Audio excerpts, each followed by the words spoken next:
We should go ahead and start talking here. So I'll check sound quality while I got my headphones on here. All right. How's that sound? Yeah, that's good. That's okay, good. perfect. All right. All right, so we're good to go. We're all set up here. I started recording a minute ago, so that way I have some area to play with there to get it started off. But welcome everybody to They Came From the Underground. My name is Jordan Clemens, your host today. And every day, Tuesdays, and I'm here with Shane Mcdonald. We're here for round two. Since the last time I tried to have him in, the parents' permission required curse deleted all of the audio from from our last one because my computer crashed. So we're here again to make sure we get it done. But again, this is Shane Mcdonald. He's a co-host and founder of the Parents' Permission Required Open Mic. Go ahead and say hello. Hey everybody, how's it going? I'm good. How are you? I mean, I'm hungover, but good. Maybe. Right. I had a lot of fun though the first time we did it. That was a lot of fun. It sucked that we lost a lot of exactly. Audio, but it does. Yeah. But you know that meant that I was going to be able to get you back. So that was I knew I was, at least was walking away with that. Yeah. But yeah, man, how you been since then? I think was two weeks ago. Is that what it was? I think it was about 2 weeks. Yeah, it was 2 weeks ago to the day. I'm trying to think. Yeah, no, we just wrapped up with the end of the year show. Hell yeah. Now we like the annual. I guess end of the semester. We do one end of the semester show where we kind of bring in some big names and expand on the comedy scene. And then Timeout's going good. Oh yeah. It's like, yeah, you were there last. Yeah. You were there last week for that one. I was. Yeah. And then then we got one more next week, and then we're pretty much done. And then I'll be done with school for this semester, and then one more to go. Yeah, right on, man. Done. Yeah, get that break in, get some new material worked up, and then come back in fresh next time. How did the end of the semester show go? Oh, I think it was one of our best ones. That we did. Damn, I unfortunately missed it. So, yeah. Were you not there? I could have sworn I saw you. Okay, no, I wasn't there, sadly. There were because at the end I didn't see you.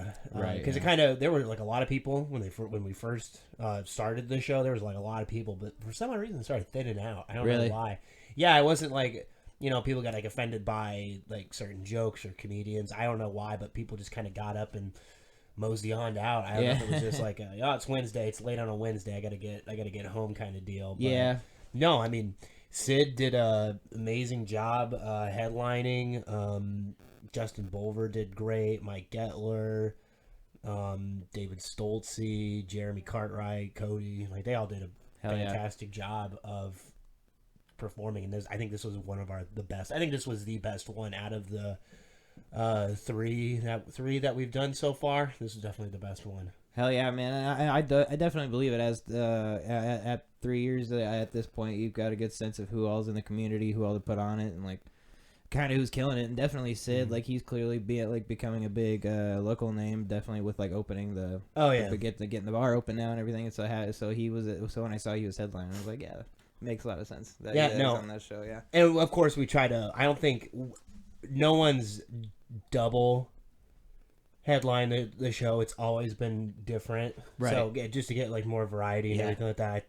Everybody I think should get a chance to come on down, check out what Ames has to offer, because it's tough, because when we first started doing it, it was like, well, people have to come to Ames and drive. Not a lot of people want to do that, especially just do an open mic and everything. Right, yeah. But you know the old saying, if you want to be good at comedy, you gotta go to the mics. You gotta put in your time. Gotta put in the work. Big time. And but with it being in Ames, that was like our number one problem, was like trying to get people to come to the mic. Right. And I think now that a bunch of people have come, done the open mic or performed at it, they're like, oh wow, this place is great. Like I definitely need to start coming here more. Definitely. Because I mean, Love Lefties got my start there, but like it's nothing but comics that you're performing for, which is good. Yeah, that's true. Yeah, it's kind of the environment, because the Ames definitely you definitely get the college kids that were out and like already were familiar with Mother's Pub, and the show started up, so they're like, oh, this goes on here now, and you can always tell if they're there and we're like and had like no idea the show goes on, but then like but at the same time, but once the show gets like halfway through, it's basically everyone there who like is either like either it's the comics or it's actually like college kids or something that are hanging around for the actual show because it's like because it turned out to be some fun, so they're like, I'm gonna hang out. But no, it's a ton of fun, and then it is fun. It definitely like both have their I don't know what the word I'm looking for. Like, they definitely have their pros and cons. Yeah, both of them do. Definitely. I mean, like, we're not as well known as lefties. We don't have like a foothold like lefties does with what Dan, Toll, and Alex have started. Yeah. In Des Moines. Big like, time. That's huge. That took years. Yeah. And everything like that. But like I said before, it's like it's performing for a bunch of comics, which kind of like sucks because it can. Comics don't want to like. The only time I want to make another comic laugh is what we're doing right now, just hanging out and just having a ball. I don't want to have to do it on stage and everything. Like I have to I have to reintroduce the fact that like, oh yeah, I am funny to you guys. I don't know why. And I'm now being weird about it. And that's actually a thing me and Cooper talked about too. Oh god, oh no. Okay, well, pause it really quick. Technical difficulties. Technical difficulties. We'll just put the cat hanging in their cat in this. Look, dog, okay? Yeah. Need help at all?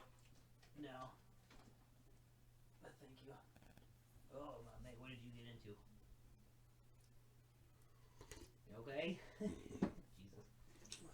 All right. Hang on here, baby. We got round 2? Yep.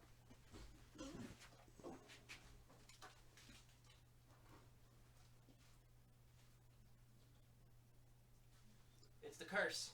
Yeah, right. God. Hey, stay here. Oh, don't step back.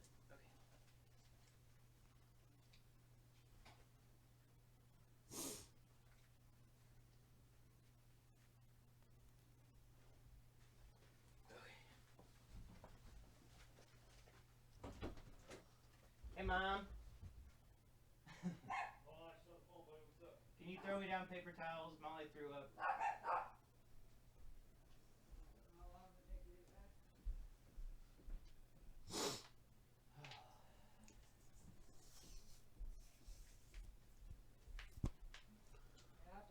I guess I don't know what I'm supposed to be at the mall.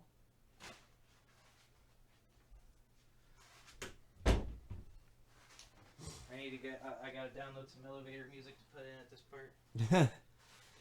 I would just say just delete it. Cut it out and be like, okay, sorry for that short intermission.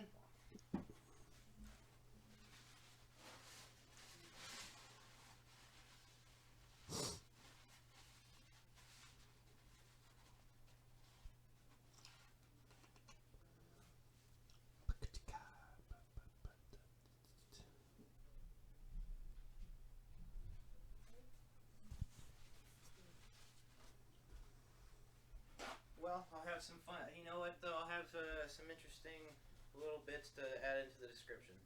Yeah.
Everything good? Yeah, we're good. If I would have thought about it beforehand, I would have made it an insane audio sequence where I was just like, it's everywhere!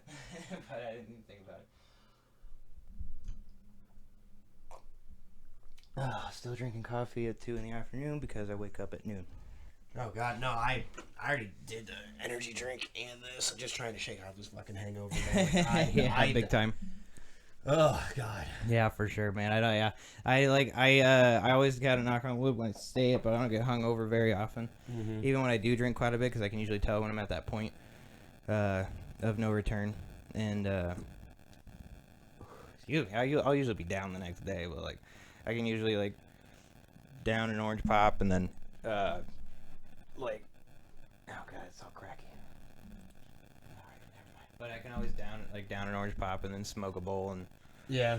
I can usually get myself operating for the day. You know. Yeah. No, I was just out of commission this morning and everything. Oh, by the way, what were we talking about before? Are we just going into this? I now? think we were. I guess so. Yeah. Just pick up. Welcome back, everybody, from the little skipping audio there. Normally my dog sits in with us, but she was a little sick. So parents' permission required. Curse reigns, and we move on. But I cannot remember what we were talking about beforehand. Yeah, no. But yeah, no, hangovers. Yeah. Hangovers. Yeah, no. I just, oh God.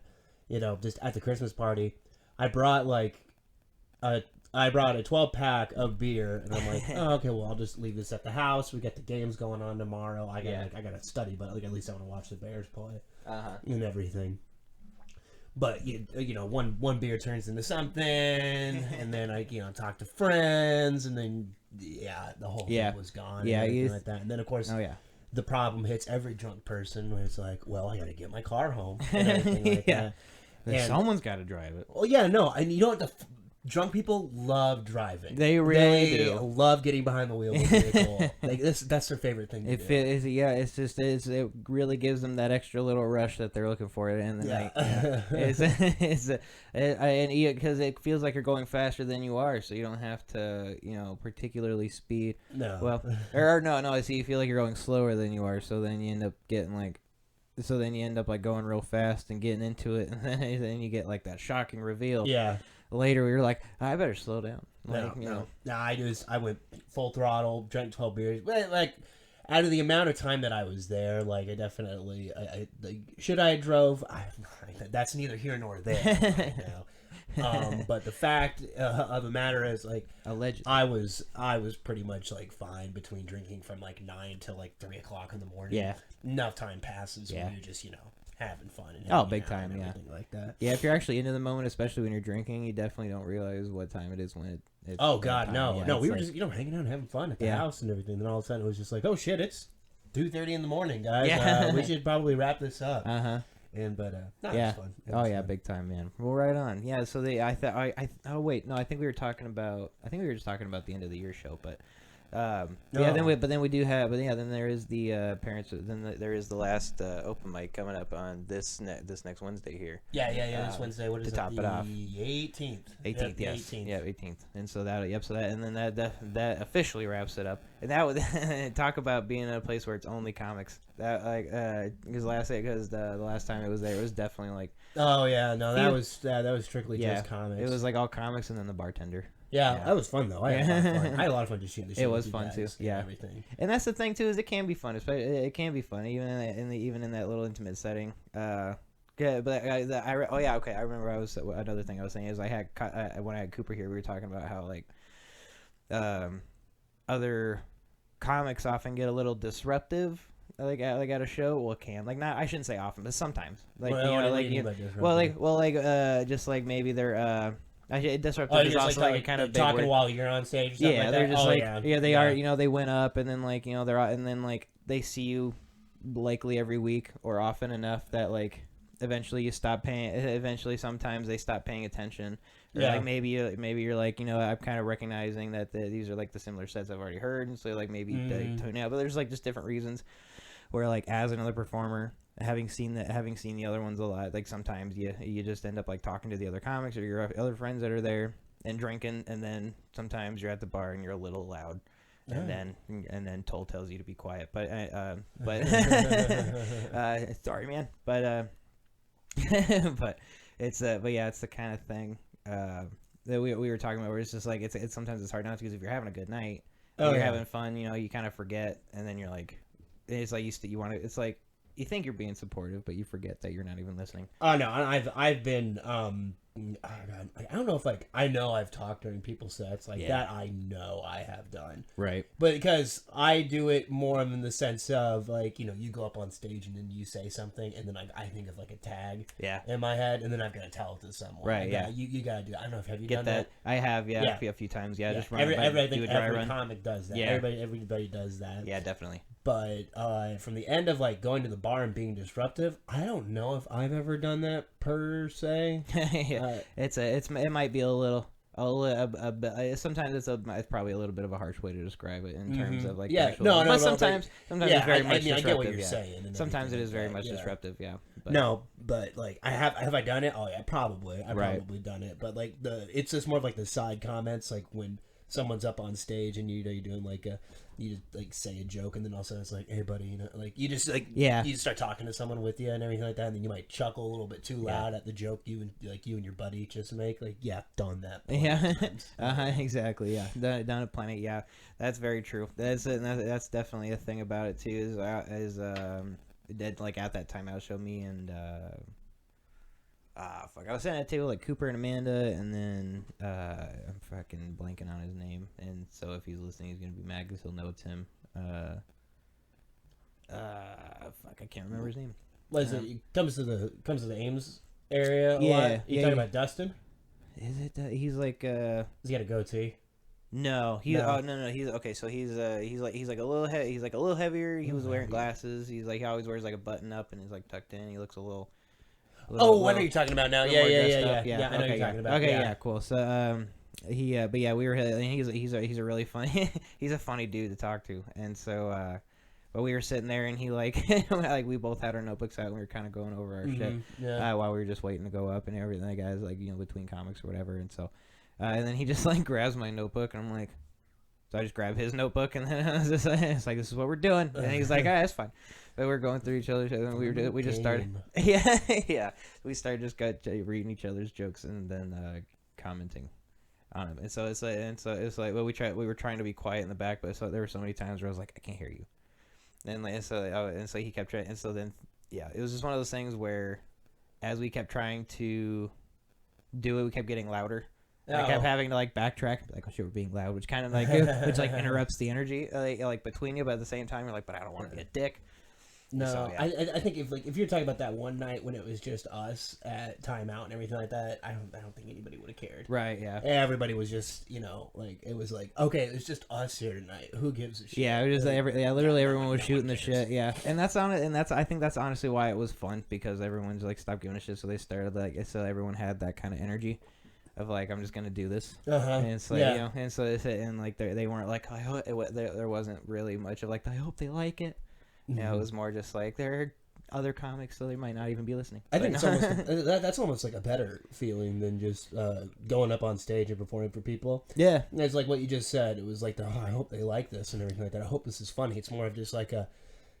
Hey, you guys think this is funny? Like, you change your vibe of how you were going to present yourself on stage. And I don't know. It gives you more of a confidence booster. Big time. In my opinion, it's just like, guys, we're just doing this shit. Like, giving you a dry run. I'm going to deliver this. Like, probably you're going to deliver it a lot better than you normally were. Right. Going to do it on stage if there were people here, because you just, you're more relaxed. You get into that character a little bit more that you're trying to work on and everything like that.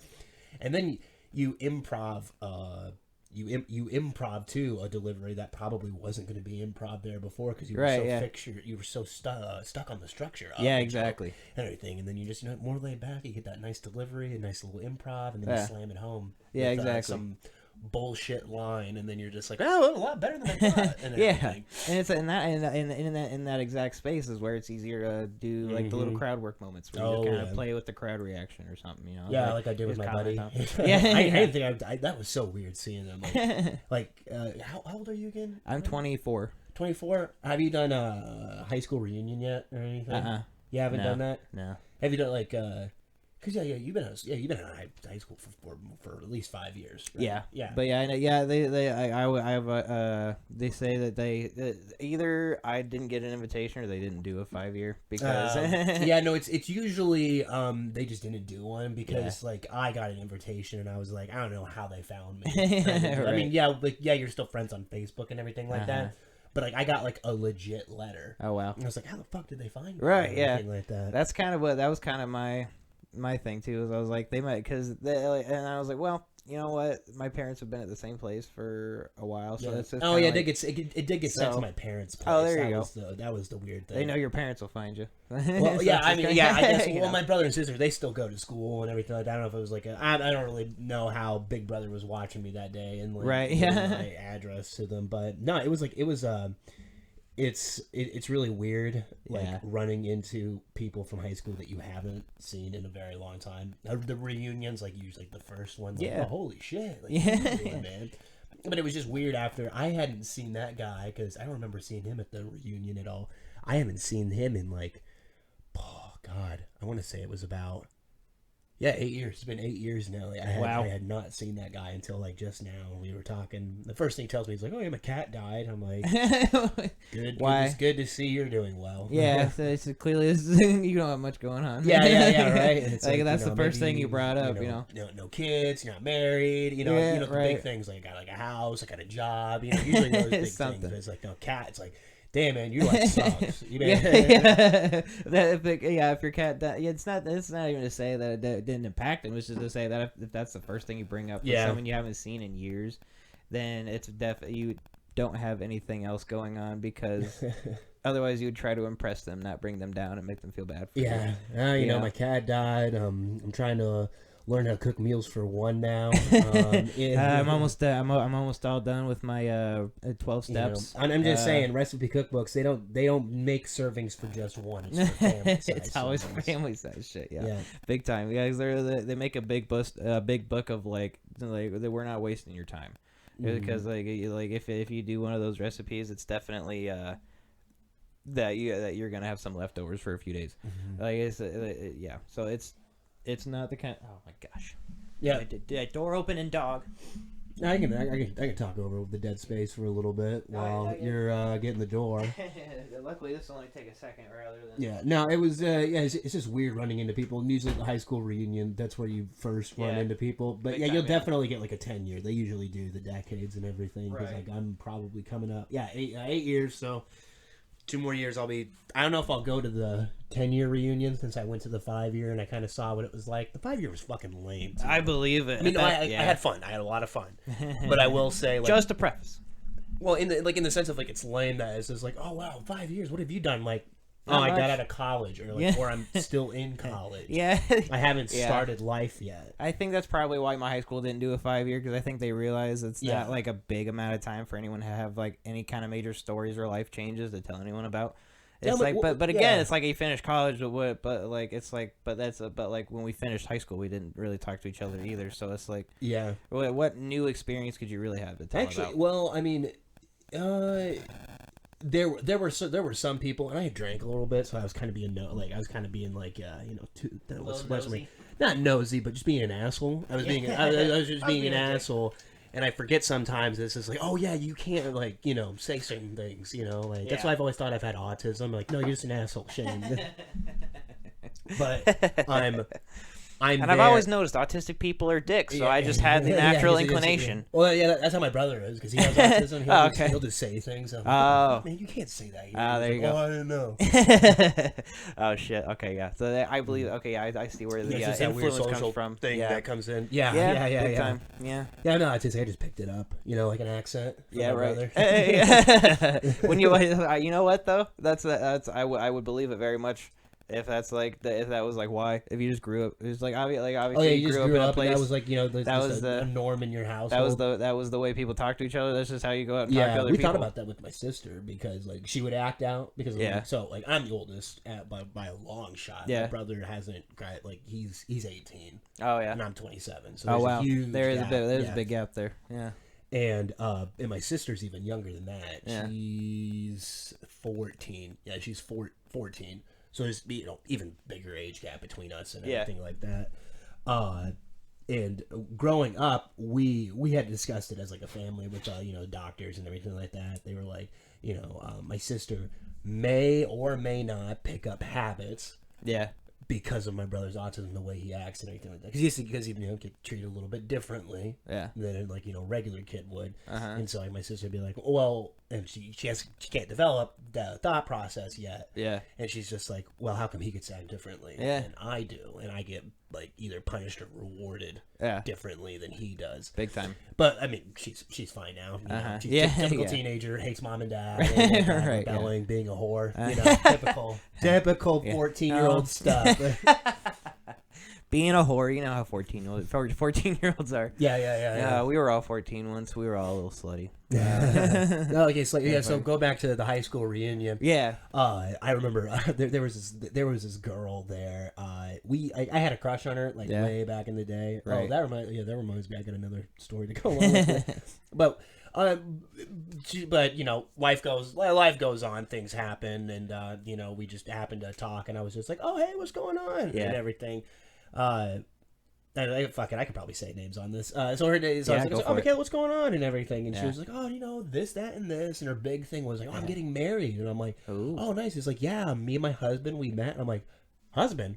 I thought you were a lesbian. I thought you were a lesbian the longest time. She decked me in the face too. Oh, really? She just hit me, and she's like, "What the fuck?" I was like, "What the fuck? I thought you were gay. You're not. I don't know why you hit me." Like softball. Maybe it was more. Okay, yeah. See, I have a softball player's body. It's like I guess I get it. There's when you have certain attributes, people kind of there's a certain card people go to, and so there's I've definitely made that jump with people that I know today, and I was right. But the point is like I'm saying they're called stereotypes. Yeah, they're called stereotypes for a reason. So that's so funny. It's so funny. She must have. I probably would have been more upset at the surprise that I wasn't a lesbian. It's like or whatever, But like at I thought it was funny that she hit me. Right. I was like. Damn, someone's really in the closet. They have not come out yet. I was like a normal have been like, oh, that's funny. You thought I was gay. It turns out the husband's the beard this time. Yeah. Oh man. And then a woman with a beard says a lot. Let me tell you. What was it? Oh God, fuck. But they were like just hanging out. Like it's definitely fun. I definitely recommend at least going once to a high school reunion. Yeah, definitely. Because just like to see what it's like. Yeah, there's some good material right now. Yeah, see where everyone's. I ended up fucking someone. I went into it. Someone who actually was a lesbian. Yeah. I went into completely like I'm not gonna be that guy. Ended up being that guy. I've done that guy thing like plenty of times. It turns out it's kind of easy to fall into that guy kind of position sometimes. Yeah, that's the thing. Like, well, alcohol is involved. Liquor. Yeah. When they tell you that liquor clouds your better judgment, they're right. Fuck yeah, they're right. Yeah. Oh my god. Like last night, all I wanted to do was just get behind the wheel of a vehicle. That was my beginning and end of Christmas list. I just wanted to get behind the wheel of a vehicle. Oh my god. You can't stop me now. Can't stop me, man. Don't stop me now.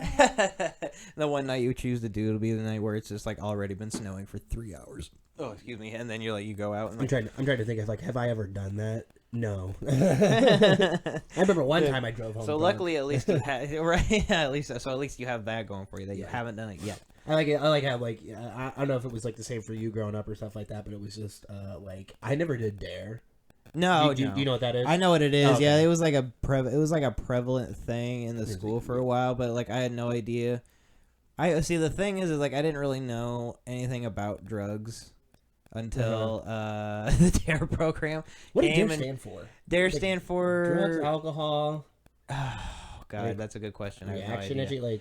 Drugs are really expensive. I have no idea. Honestly, basically just kept kids like it was just like hey, this is what alcohol and drugs can do to you. Yeah, and everything. I never had that, but like I was still smart enough to know because Grandpa had a triple bypass due to smoking and everything like that. My grandpa, another one of my grandpas still smokes to this day. Really, and he's had a heart attack and everything like that. Alcoholism ran in my family. Like it's like I already knew like all the dangers of it and everything like that. yet I still make these poor choices. Yeah. Of, like, I don't know, was it growing up for you where you're just like, I'll never date someone that smokes and everything like that? For a while, I was like, I can only date smokers. Because I want to still smoke. Right, and everything. Yeah, you're just kind of going based on what you need. I'll never drink and drive. And then all of a sudden, you're hammered. You're like, wow, driving, just trying to find the McDonald's that's 24 hours. And you can't remember which one it is. Yeah, why isn't it all of them? Yeah, exactly. Like, now even Walmart's not going to be 24 hours. It's weird. And so so this is what? Walmart? Yeah, what? they're not gonna be 24 hours now either. They're gonna be closing overnight or something. Like, they're still gonna be open like kind of late or whatever. When did this come out? Pretty recently. It was like a whole thing that everyone was kind of complaining about, and that's how I found out. Is because everyone. There's a lot of people who kind of rely on it being open in the middle of the night because of their job or whatever. And so, yeah, I can see that. Yeah, so it's just like obviously there's also a lot of weirdos that end up going there at that time. Fuck yeah! But like, it's Walmart at 3 a.m. Like, well, yeah, I mean, like I could see it not being open 24 hours. I could see it maybe being open 23 or 22 or something. Take a little break. Like there's does someone need to I would say shut down over midnight when you got to reset the computer so no one gets stuck in line. Like, have you ever been in that situation? Okay, yeah. Everyone has to go to one register, but it's also resetting. Florida. We were down in Florida for a little bit. Daytona area, I want to say. We had that happen and everything. And of course, my dad, very short-tempered. Yeah. She's like, the most minor inconvenience. It is. He is the meme brought to life. It was like, oh my god, look at this minor inconvenience. I'm gonna kill myself. Like that is my dad to a T. Oh god, that's the kind of verbal about it. Whew, yeah. See, that would definitely and a lot of these things you've told me, like I'm like, I could see comedy coming out of this, and so but I remember there was one time the last time that happened to me was quite a while ago. Yeah, because now I just do self checkouts and I'm never at Walmart at midnight anymore. Yeah, me too. That is the saving grace. Yeah, big time. Yeah, because it's like I get like an actual checkout person. It's like they have the job, but also there comes so many weird issues with like price checking, and then and then just the kind, and like when big corporations like that like they get their diversity hire is always they go real big into special needs, and so then it's just like it slows things down, and it's not even to say there's a problem with them. It's just that people are fucking impatient. Yeah. And so then that's the main reason people like self-checkouts, because there's a whole bunch of them right there in the center. Yeah. And then like when you do have to wait, it's not for long, because people who are doing the self-checkout probably don't have a lot of shit. And so you can get in and out of there quicker, and you don't have to talk to anybody. And so you don't have to be because a lot of people, I think nowadays from stress and shit, are just like fucking going in there and through line. They're just like, I just want to get out of here. So they don't want to sit there like, hey, I'm good. How are you? I mean, I get having a good day. How's work going? Yeah, exactly. I get that. Yeah, because I think you probably had a customer service job, big time. Right? Yeah. So yeah, definitely. Everybody's worked retail at one point in their life. And that's exactly. Yeah, and definitely people who like if you work customer service, you have obviously you have a better understanding for it. You have more sympathy or whatever or empathy for the people who do it. But at the same time, I think people should touch a button before they walk in and go, do you want to be talked to today? Right. That'd be awesome. Yeah. I think that would boost profits. That would definitely. That would just be overall. Take that lesson from Uber. Idea. Take that lesson from Uber. Get that selection in the app now. You can be like, don't talk to me. Yeah. On the ride. Yeah. So that's the kind of thing we need to start implementing in more places. It would be definitely overdone to the point where people would be like, so many people would be like, would have pressed the "don't talk to me" button. That you're like, okay, well, what am I supposed to do now? Where I can't think of a particular situation in the moment, but I definitely see running into some issue where everyone just gets angry because everyone chose no one to talk to them, and now they're just shouting. Everybody's getting lonely. Yeah. Why would anyone talk to me? I brushed my teeth today. But yeah, that's ridiculous. But it is kind of privy for some stories. Last time I was stuck in one of those lines, there was I was probably 6-7 people back, and then there was a dude who was stoned as fuck in front of me, and I was just with one of my friends, and the lady up at the register was like, "Yeah, we gotta reset the computer. It just does it on its. I can't do anything about it." And it's like everyone's getting frustrated, and and this dude in front of us is like, "Man, I got like pancakes cooking at home. I just ran in here and grabbed like butter for $1. Like I fucking didn't expect. Who the fuck does that? And we just like froze. Like how do you have pancakes currently cooking at home? It takes 20 seconds. I've never thought to myself, like, while cooking, it's like, I've got an open heat source going right here that could possibly burn down. I've got to leave. Yeah. Like, no. It's never happened in my life. Yeah, that $1 pack of butter is not going to be worth the pancakes. I've forgotten laundry in the laundry washer dryer and then gone somewhere and then been like, oh, fuck, people are going to be pissed. Yeah, like, I'm that asshole. Yeah, and then you got to worry, these days, you got to worry about some creep stealing your underwear. Yeah, so it's something that's it can't be hard to avoid, but yeah, you come across it. But I don't want somebody stealing my Mac Weldon. Today's episode sponsored by Mac Weldon. Get yours today. There's oh man, what's your favorite kind of Mac Weldon? What's your best memory with Mac Dude, Weldon? I looked up the Mac Weldon underwear and everything. I think it was Mac Weldon, or it could be MeUndies. They do like I know MeUndies. Like a couples thing, like you and your couple could wear like matching undies. Underwear and everything like that. Guess how much one pair is? $70. That's for like for you and your partner. Really? It's $70. Like, they cost like $40. Just like for a pair of boxers cost $40. Really? Yeah, I mean they gotta be good. From MeUndies or the other place?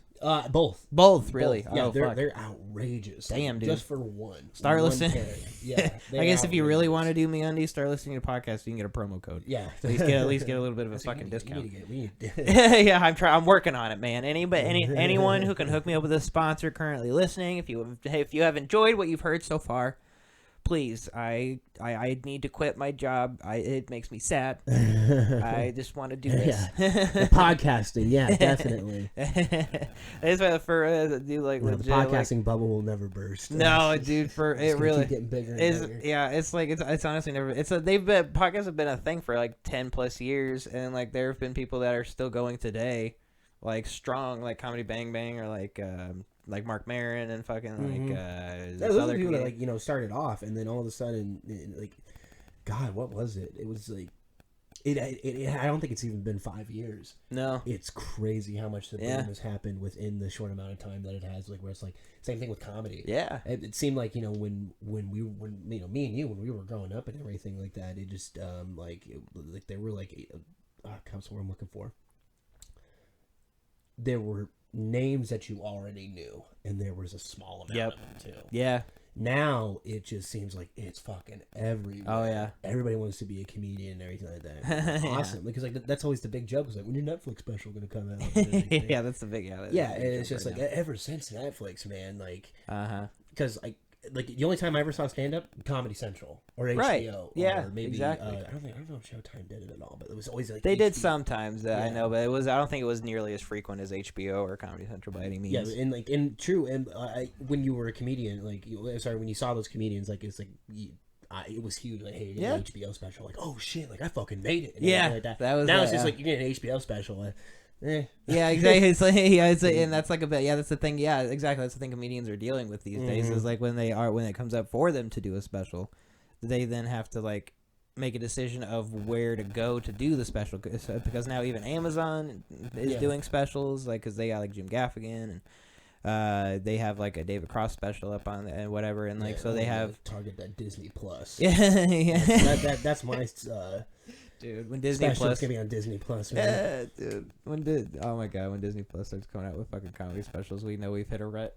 There's that's so funny.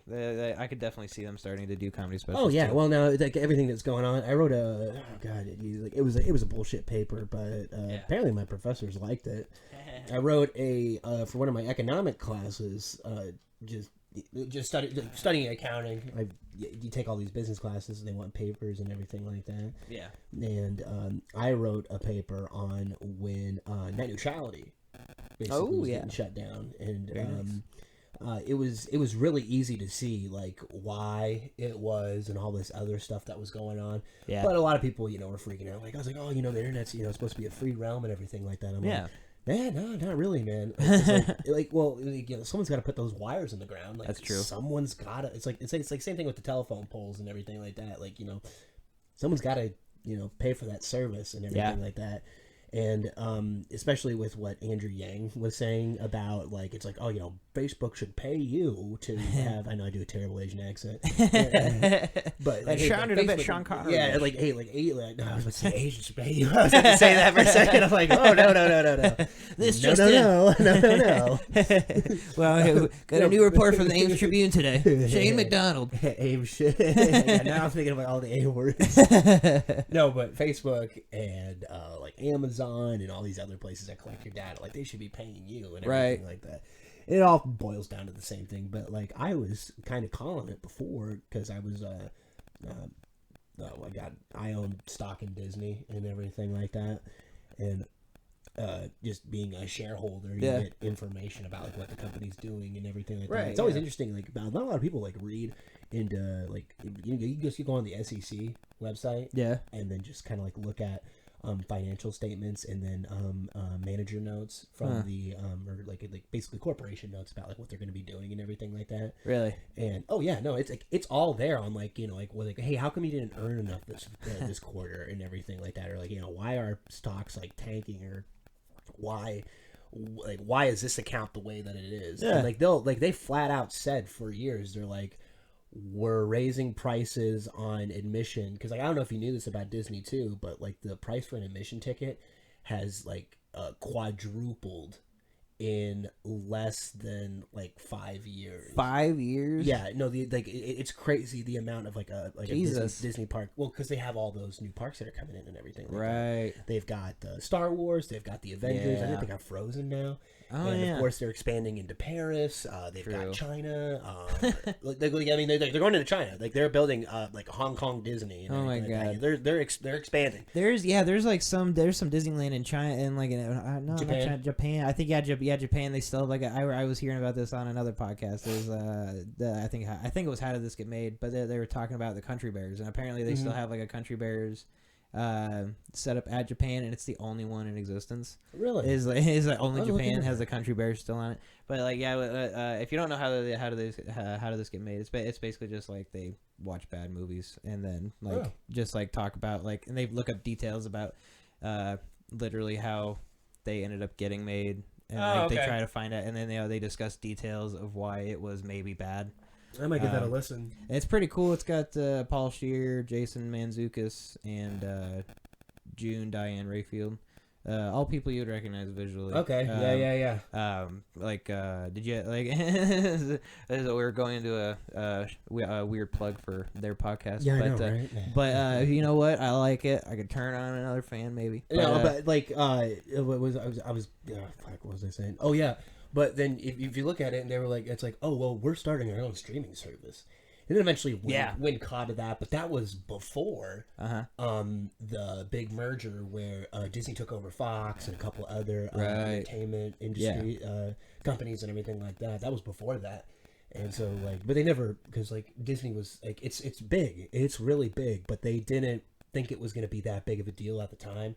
And then, of course, Disney owns, I think, what is it now? It's 40% of all the entertainment that you get and everything like that, from news to movies. Oh, gosh, there's another one. But, like, basically, basically a lot of your media, how you get your sources from. Disney owns at least 40% of that. And then now, with the whole net neutrality thing and then them having their own streaming service, it doesn't take, the smartest guy in the room to go, oh, cable's dying. Yeah. It's going to be nothing but like, oh, so what streaming service do you want to buy? And everything like that. Because Disney pulled everything from Netflix, Hulu, and what have you. Amazon, you can still get Amazon because Amazon's Amazon. But it was just crazy to see that, like, oh man, like cable is going to cease to exist here in a little bit, and it's going to be nothing but like internet service providers. Yeah. That's it. No one cares because everybody. When was the last time you heard somebody's like, "Hey, what's your home landline number?" Yeah, You know what I mean? yeah. That's phasing out. It's been years. Yeah. Yeah. And then, what's so funny about that too is like Jim Gaffigan has a bit about it, but like my bit about landlines, but like where it's just like you don't. There's no if the phone lines go down, you can just call nobody because no one really has one. It's like there's so few people that actually have one. Like my pet, like we had, like my parents have one, and like it rings probably once a day, and we never answer it. It's because it's like it's always like telemarketers and shit like that because they can because it's so easy for people to get for them all to get a hold of your landline number. And just like mainline that shit, and so they just now telemarketers get on your cell phone. Yeah, now on your cell phone, and like you can kind of control it a bit better on your cell phone, and so that literally the phone goes off all the time. And it's so rare. We have it literally like for just in case, and that just in case is such a weird. Well, it's like I can't even picture what the just in case would be. Yeah, you know that that one of us would need to call the landline here because like both my dad has like 2 phones because one's given to him from work, and then my mom has a phone, and then they have the landline, and then like me and my brother both have a phone, and we know where they live, and we both have cars, so it's like we're the only ones who would actually ever need it. Yeah, no, it's crazy. And then now you're dipping into the whole like, well, do you want cable? And it's like, nah, man, just internet and everything. Like I can stream like whatever shows you want and everything like that. Everything has. I can go on YouTube. Like it's like, oh, well, how are you gonna get your news? It's like I can go on YouTube and watch live MSNBC, CNN, Fox News. Like I can go online and look that up. Yeah, YouTube will just give you the breaking news. Like I'll just be like, I'll just open it up and be like, all right, what's been updated? What new episodes of whatever? Or I'll just buy be like this section of breaking news, everything going on. Yeah, or I'll just buy Hulu and it has live television. Yeah, if you just get the live streaming service that now does that, and it offers HBO, Cinemax, and everything. But you got to pay extra. Yeah, exactly. Which is at this point, just buy cable. Yeah, because it's gotten like it's getting to the point. I kind of wrote it in my paper. I'm like, oh well, now people are not only like whatever your feelings are on net neutrality and everything like that. We need to do something about these streaming services. Now to where it's like. Now Congress is trying to do like the whole break up the big tech companies, everything like that. Yeah, like you're already seeing a pattern now with it. You need to do something before it gets out of hand to where, like there's all like what's the word I'm looking for? Utilities are a big one. Like utilities can be monopolies based on the sole fact that no one else will build what they're doing and like that. I mean, there's not like Mid-American. No other company randomly is going to pour in billions of dollars to put in like their own pipelines, or everything like that. That's very true. So that's why they do that. Eventually, that's what it's going to be for all these internet service. Like it already is for the internet service providers, but it's that's like why streaming services and everything like that. Cable's going to go down. People are going to spend ungodly amounts of money just to get entertainment and everything. Huge, yeah. That's where exactly why like anyone who's had to deal with MediaCom saw their bill go up and saw their service get worse. It's because it's like because they're like, well, who else are you gonna go to? Fucking CenturyLink and people are like, and then they do, and they're like, oh, it all sucks. I mean, there is competition for there's competition, but it's such a small amount. It's so small. It's minuscule compared to what it could be. Kind of. Oh yeah. There's tons of streaming services out there like right now, but eventually it's just gonna keep getting narrower and narrower and narrower. Yeah, exactly. That's very true. Yeah, and net neutrality, that was a big thing. Yeah, it was another one of those things where it was like super important, but then other stuff happened and we got sidetracked. As a whole, and so it's just as usual. That's news in general. Yeah, It's a crazy thing happened. It's like I hate bringing. I really don't want to bring it up because like I hate the memes, but like the whole Jeffrey Epstein thing. And it's like, this is fucking groundbreaking. Like that. Before that, no one talked about the Panama Papers anymore. Do you remember that? I bet barely. Yeah. Okay, so the Panama Papers was just a bank in Panama and everything, and then it got I remember checked, and they found. I mean, oh god, I don't even know how many terabytes it was, but it was terabytes upon terabytes of. I think it was like I want to say 500. Let's just say 500 terabytes. So 500 terabytes of just documents. No pictures. It's just text. It's just word text documents. Like the amount of papers that are in there, and it had foreign diplomats, it had politicians, movie stars. Jackie Chan was on there. That was like the Oh, big wow. one. Yeah, tax evasion. That's Oh. what they found on his. Oh shit. But there were huge names, huge fucking names from all around the world of just people in what was it?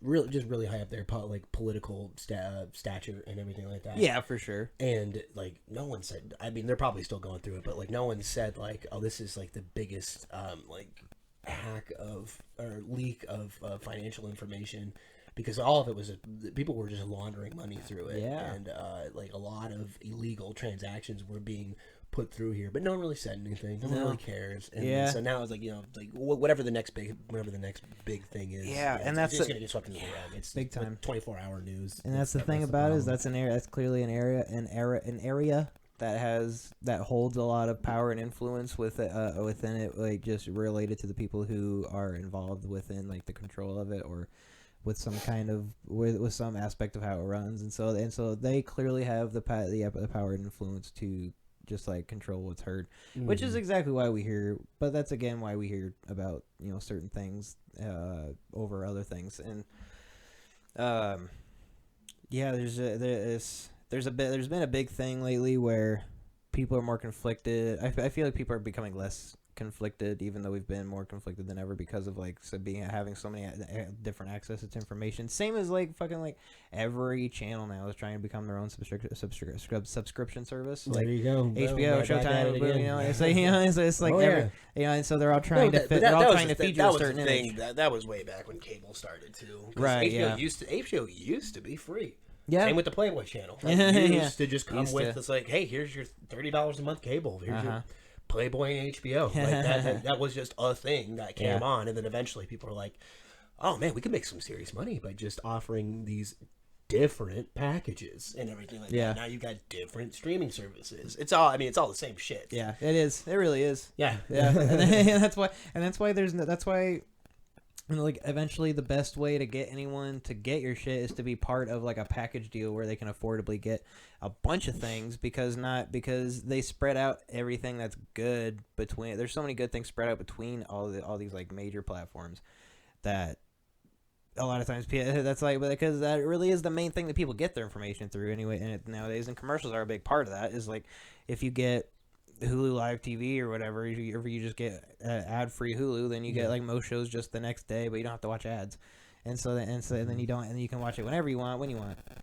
Well, yeah, that's the big thing. It's like, hey, do you want this for free, but you got to suffer through the ads, or do you have to come to a schedule? Pay us what basically, like, I mean, not as much the ads are, but basically, pay your portion of what ads are going to be targeted towards you, and then get to watch your show for free. Yeah, like, really, that's what it all really comes down to. Exactly, because like even like Comedy Central, like they have their, but like they have like some stuff that you can watch, like David Spade's show, like as they update episodes, like they'll give like like 4 or whatever are for, or you can like the 4 most recent ones you can watch for free, and then they'll lock, and then you'd have to pay for the service to then watch them after that. Then most other shows like Anthony Jeselnik's Good Talk, you got to pay to watch if you're unless you're just watching it like on time on the channel on TV. But everything's that's it. That it can only collapse once it gets so big. Because if you can't have 150 different, 150 or more different stations or channels trying to monopolize on like an entire brand and then be more expensive and just be more and more expensive. Because like HBO, as an addition to like Hulu, is like $30-$40 if I remember right. Or it's expensive, I know. I wouldn't know. But I don't. I used to have Hulu, but I just got rid of it. Yeah. And everything. I was like, I really don't need this. Right. Yeah. Exactly. Came down to a price thing. Yeah, for sure. Yeah, this is like if it costs too much and then you don't have a lot to offer, then people just kind of opt out anyway. And they're like, you know what, I'll get the free subscription for 30 days and then cancel it and then move on. So so then that's like a lot of times what they do. But yeah, and since we are coming on about an hour here, we can definitely change gears over to a couple things that we went over last time we were here. We should probably get into it. Whatever you wanted, man. Yeah, no, you're good. But just so that way we get the main info in here, because I definitely want anyone to listen to this if they haven't been to check out the Parents Permission Required show. if you happen to live in Ames or not, if you feel like come checking it out, it's a lot of fun. What were the beginnings of that? It's about 3 years old now.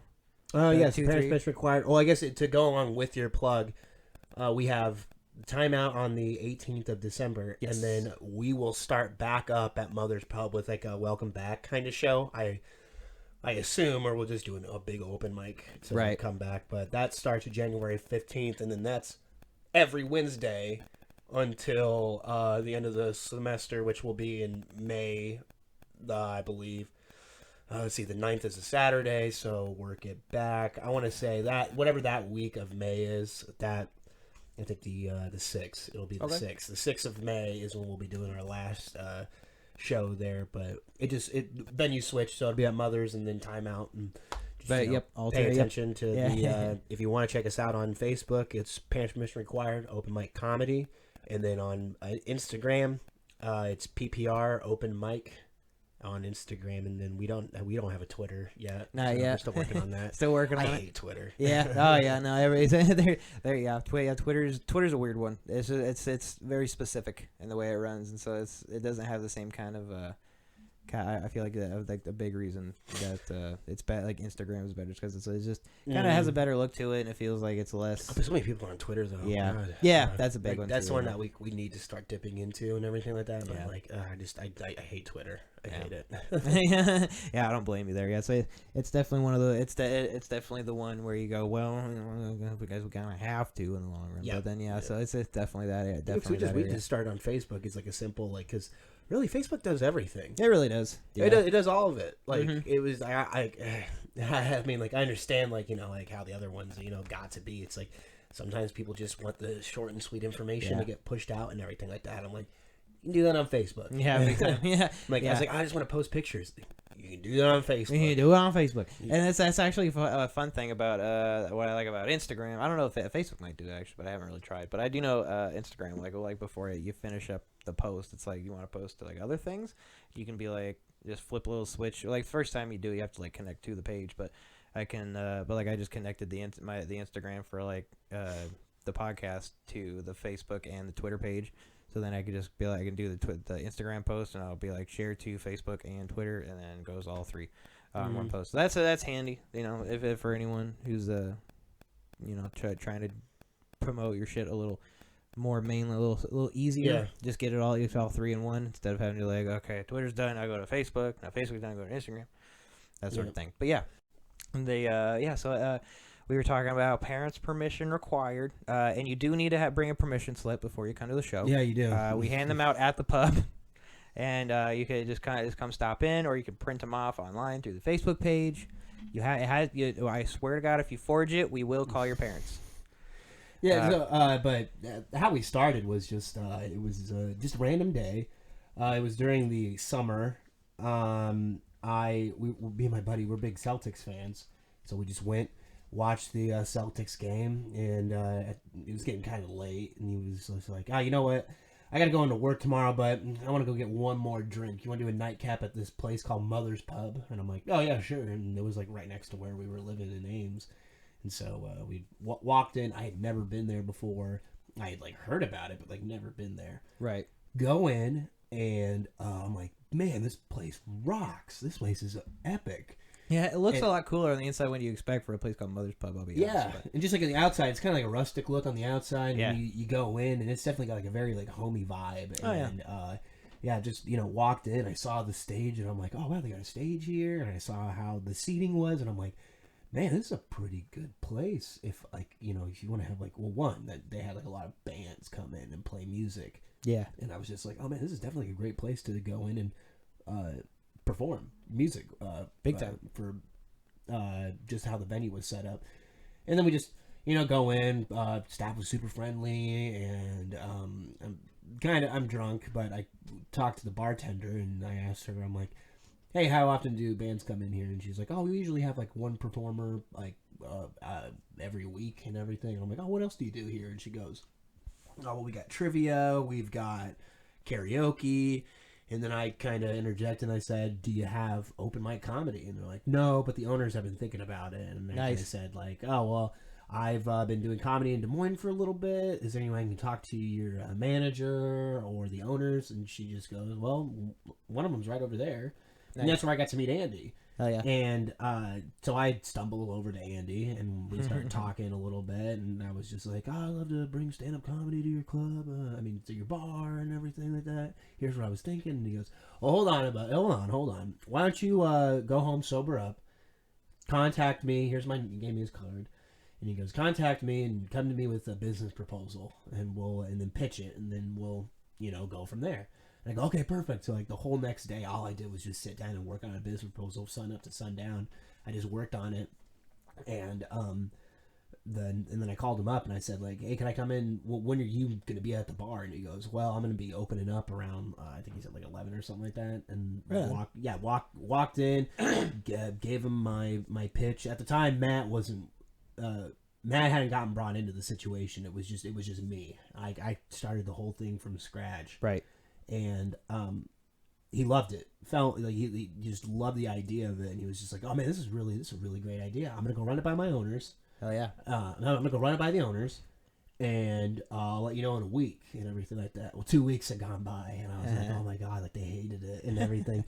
And I called him and I said, "Hey, this is Shane, Andy. I hadn't heard back from you in the time that you said, and I just wanted to say, hey, thanks for at least trying to give me the opportunity. It just would have been nice to hear back from you."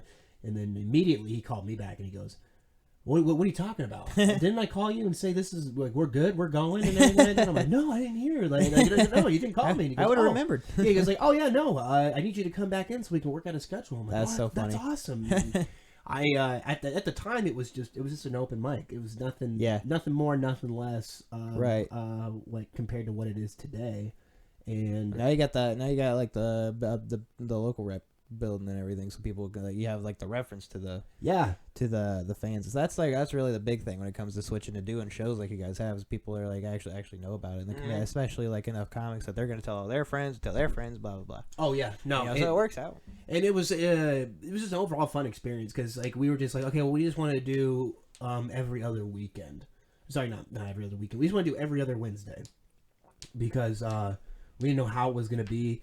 Actually, I think at the beginning we were just like, we just want to do it once a month. Right. That was it. Like we just want to do it once a month, see how it goes, and then continuously work from there. The first show, the first open mic that we did, it was off the hook. Jeremy Scavo really helped me out with shooting the promo and just kind of helping me figure out like how to advertise on Facebook and everything like that. He's a social media guru. Oh, right. And basically gave me all the steps, and I thought to myself, like, oh, this is gonna be a lot of work. I need a co-host, and that's when I brought Matt on, and I brought Matt Banward on as my co-host, and he was a marketing major at Iowa State, so he definitely knew the ins and outs of the business too. So he definitely helped out a lot getting parents' permission to where it was, like where it was to where it is now. Right. And we did the first open mic. Huge success. Hell yeah. And then we were like, well, maybe we can do it in 2 weeks and everything like that. Cause we talked to Andy, and I'm like, how'd you like it? He goes, loved it. Like, okay, how would you feel about us going in 2 weeks again? And he goes, but only you don't want to do the once a month thing that you talked about? And I'm like, no. Let's do 2 more weeks. I think we can do it again. I think we can do what we did again and better.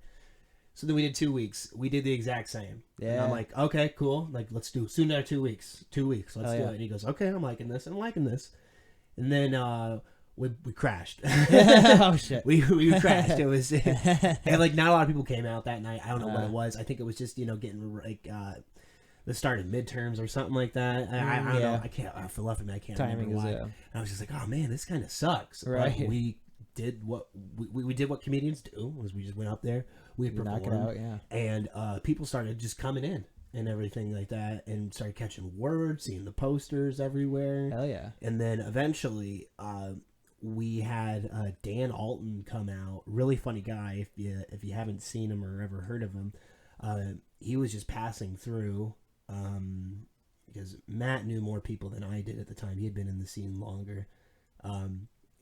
Dan Alton came by, and Dan contacted Matt. Matt said, hey, we got our own little open mic here. How would you like to be like our first like actual performer and everything? And then he goes, "Oh, fucking yeah, I'd love to." And he came by, and that was our biggest show, I think, still to date, was 100 people. Oh, wow. Was packed into Mother's Pub. Hell yeah, man. Nut to butt.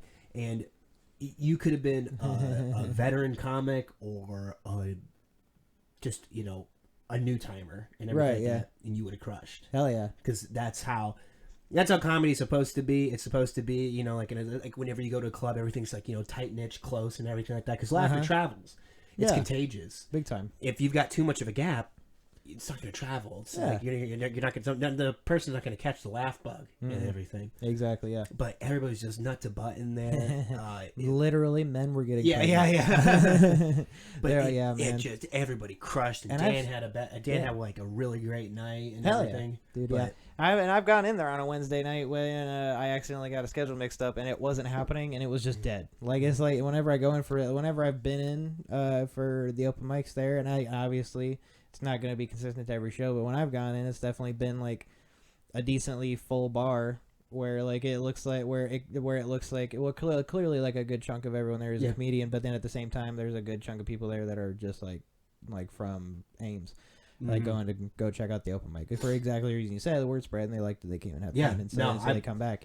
It was crazy to see like word of mouth travel, us on Facebook and everything in between, just to see like it grew so much in 1 year, and that's why we expanded halfway through this year. It was just crazy to see the whole thing turn out, and then but I mean, it kind of. With the whole parents' permission, that was just a random thing that I had thought of, like the name, which I'm glad I like it. It's got like this like weird catch to it and everything. I dig it. Yeah, there's some other lame names that I had. I have to go back and like on Facebook, check them out and check it out because I did a poll with the Iowa State Comedy Club that I was a part of at the time. And I'm like, hey, I'm starting my own open mic. What out of these names, what do you think would be funny? Right. Parents' Mission Required won the poll, but I had some like stupid fucking names on there, like Hold My Beer open mic. Like I think it was like deep fried open mic or something like that. Like just like stupid fucking names that I thought of, and I'm like, oh, this is gonna be really funny. Right. It was terrible thinking on my part. Yeah, it's a hey. Sometimes what is it? Hindsight really is 2020. Yeah.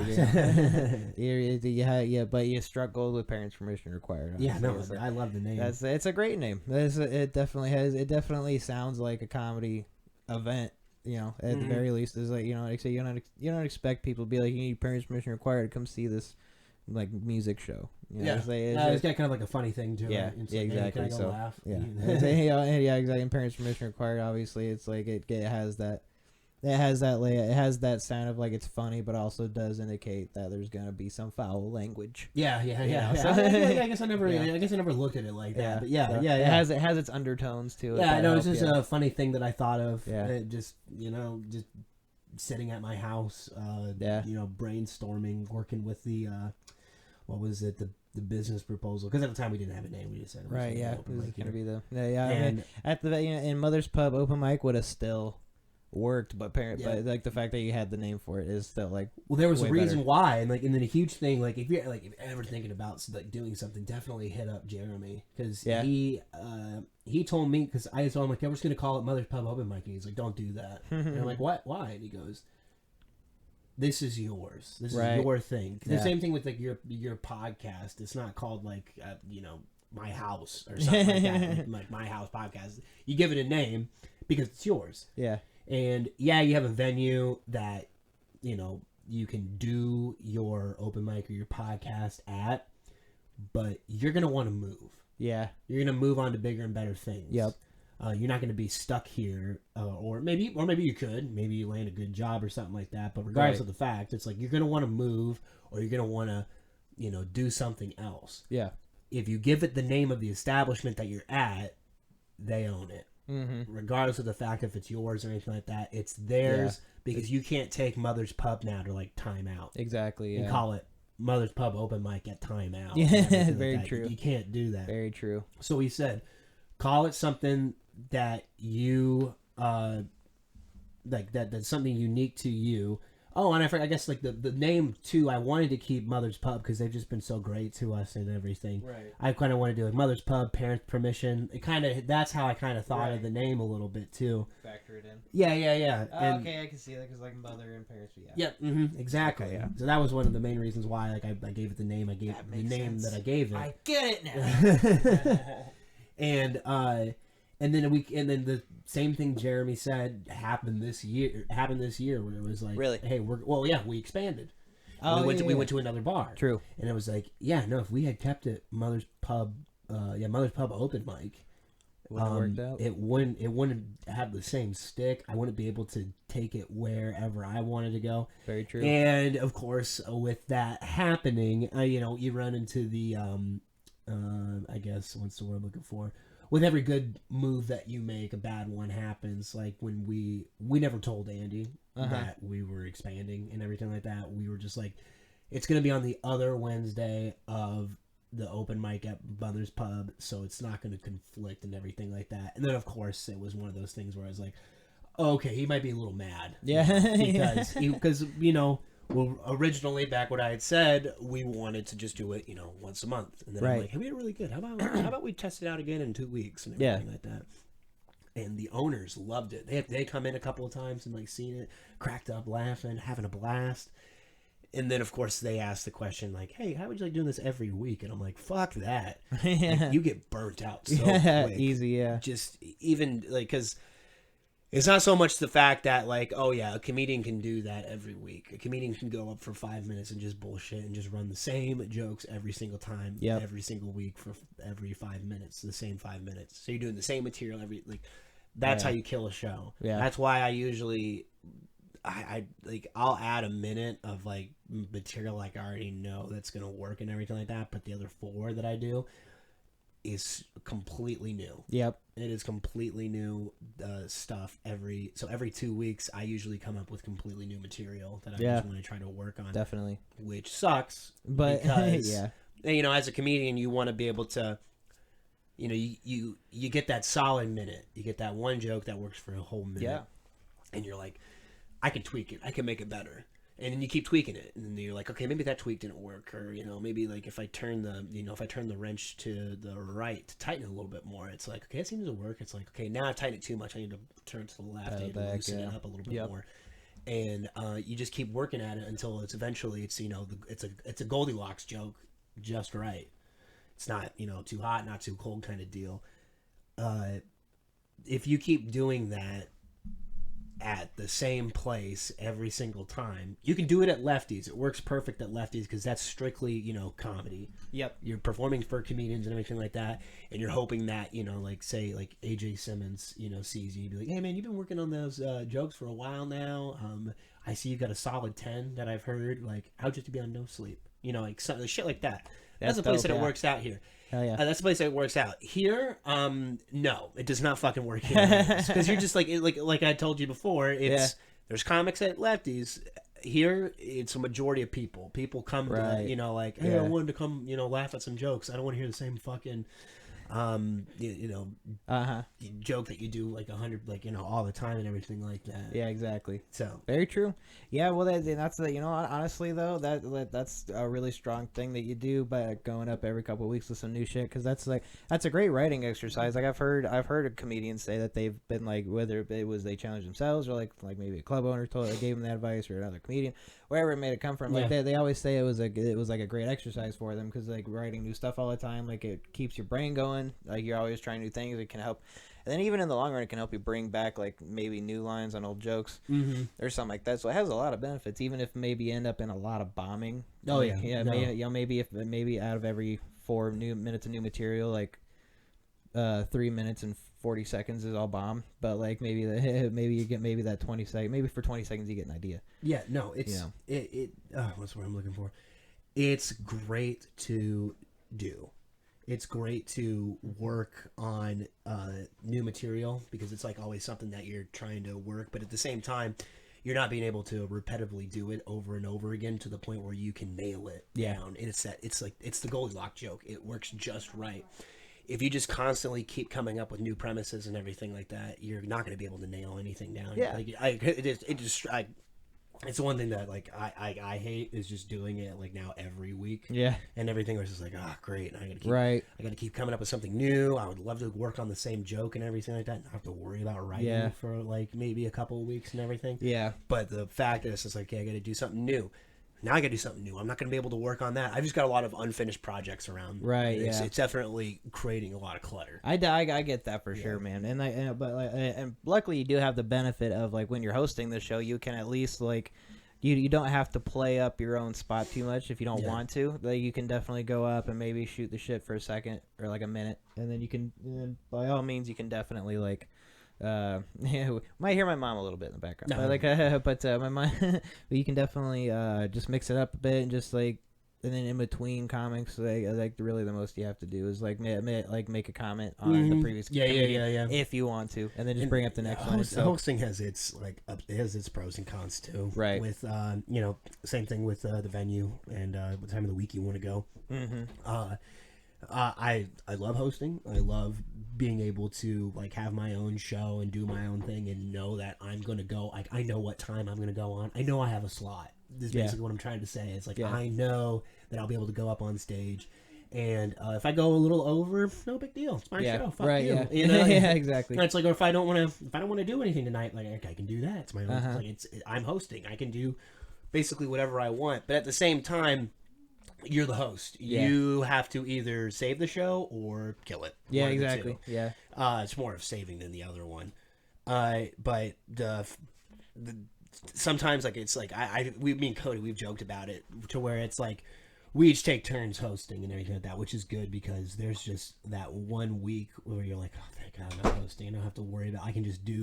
I can bomb for 5 minutes on stage, get it over and done with, and then say like I'm good. Yeah, exactly. Or I mean, like I haven't done it yet. I mean, I hope I don't. Well, I'll be doing it this upcoming year, but maybe it's like I don't want to perform it all night. I don't even want to go in and everything like that. Yeah. I'm not hosting tonight. It's not my job. I'm not worried about it. And luckily you can't. Luckily you have Cody if you just want to shove off the responsibility. Pretty much. Yeah. Like, but like it's got its ups and downs, its pros and cons. Yeah, it's big time. Like, okay, I don't have to do anything tonight. Yeah. Like, oh God, I got to do stuff tonight. Yeah. Especially considering you started out less frequently and then you've built up since then. So it's like, it's like as a lot of really what comes with it is just like for the frequency of everything that you're doing, and that then like luckily, but then at the same time the positive of that is because it picked up popularity. It's because people enjoy going and people want to do it, whether it's whether it ends up just being the comics or not. It's just it's the kind of thing that a lot of people like to do, and so it has the following to go every week, And one of those things. I think it does now because we're in two different spots of Ames. We've got one on West Ames, and then we've got one on I guess where the university is. Yeah. And then you've got it across on East Ames over by Main Street. So exactly. We definitely had the availability of, like I had said before, you have the ability now to. Hey, I've got a funny premise that I did last week. I'm going to retry it here at a different venue because it's completely... You got older people that don't want to travel to campus town and everything like that. I mean, depending on who's going to be at the mic and everything Very like that. true. Like, okay, I'm actually going to go travel to this. I'm going to go travel to the bar tonight and go check out to see who's performing and everything like that. But at the same time, you can be like, oh man, I really like that person. I'm going to make the effort and go travel to the east side of Ames. Exactly. And then there's like some people that's just like, no, I just want to specifically see it when it comes over to my section of town, so I don't have to drive or anything like that. It's more convenient for me. Yeah, exactly. So now you have the ability to where, and I think it was a good move that we did to put it on like two ends of the town to where you're like, hey, I can run 5 minutes here and test it out, see if it does well. Okay, 3 minutes of that went well. I'm going to run that 3 over here so I can critique it even more. Mm-hmm. So yeah, exactly. That was definitely a good move on our part, and I think for the overall open mic scene that's coming, like that's here in Ames, I think it was good. Yeah, big time. You definitely made a good call there. And Timeout's Timeout's like a dope place. Like whenever you see the pictures of the comics up there, it's like it's a totally different kind of. Lance has a camera. Lance has a camera. Yeah, and everything like that. We're not taking it on my cell phone. Right. Yeah. Yeah, it's Yeah, for just for the fact that it looks so it looks like futuristic, and you got like the cool grid lines and shit, and like in the background, it's like, yeah, at the very least, it gives the comic like a cool picture to use for later. Yeah, oh yeah, because God, Jesus Christ, everybody has that fucking lefties background. Yeah, everybody does. Everybody does. Yeah, I made the joke to AJ when I went to go check out Teehees. I think it was over Thanksgiving break. I was like, the only reason I came to perform here is so I get a new backdrop because the lefty one was getting really old. Yeah, getting fucking old, man. Yeah, dude, that's funny. Yeah, because like I guess the mother's pub one is that mirror, right? Yeah, like, so it's just like my back and the rest of the audience. I want to see the back of my head, and then the I don't have fogged over mother's pub on the mirror. I don't have a great ass in person. It's hell ass, man. It's just back to thigh. There's not a lot between there. Yeah, I remember when the first time I went to Teehees on the opening mic, on the opening night for the open mic. There was when I first saw the logo they have in the back, being like the Indian woman, I was like, I might be too white to make too hard of a point in front of this logo. Oh no! You can make just the right amount. just the right amount, son. There was so I was like, and ever since then I've kind of thought about that. Like that's gonna be such a funny picture if someone catches me like, like this Indian lady in the back. Like I'm gonna see if I get a fucking Vice article on Facebook the next day. Like local white comic gets overtly angry at Native Americans. No one likes Vice anyways. Vice sucks. Yeah, it used to be cool. Now it's not. Yeah, that's what I heard because like I knew I thought they were like kind of new, and apparently and because I don't really know anything about them. I never see anything. They were on HBO. They started off on HBO. Yeah, they were like this like edgy news. That's like we're in the heart of the Taliban. Edgy news, like that. Because they had those episodes where it's like oh, I'm in the heart of the Taliban right now. Talking to Somali Ahad. Just doing that. Like whoa, dude, this is fucking cool. Yeah. Or it's like hey, we're here in the Philippines talking to the drug and crime lords, and there's people just making weapons like out of sheet metal. Dude. And I was like, damn, this is fucking. Or it's like we're here in Afghanistan with like the heroin epidemic, and like they're just like. Holy shit. Talking to farmers that are farming opium for the Al Qaeda and Taliban and everything like that. And in the background, you're seeing, Taliban moving big bricks of poppy into a truck and then driving off. And then all of a sudden you're down in Kabul, seeing just Iraqi. No, not that was Afghanistan. But you're in Kabul, just seeing Afghan citizens getting high on heroin and everything like that. I had a good harvest today. Al Qaeda got their heroin shipment, and they've all been. So you're not good at accents either. Been quite relaxed. That's the. That's the Pet Cemetery guy.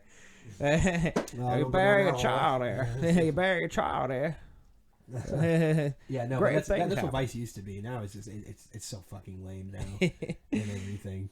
In my opinion, it's just like I don't know. I don't blame you. That's actually the thing I was hearing. I think it was actually. I think it was probably like the Joe Rogan podcast or something. But they were talking about. But I just remember someone was talking about how talking about like some stupid ass articles that Vice was putting out today. They were just like, "What the fuck are you guys doing?" And then they were like, "Yeah, what Vice?" And they were they said the same thing that you said. It was like back when it started. It was like, "Holy shit!" Like this is like some edgy shit, some cool shit. And now it's just like, now it's just become this like.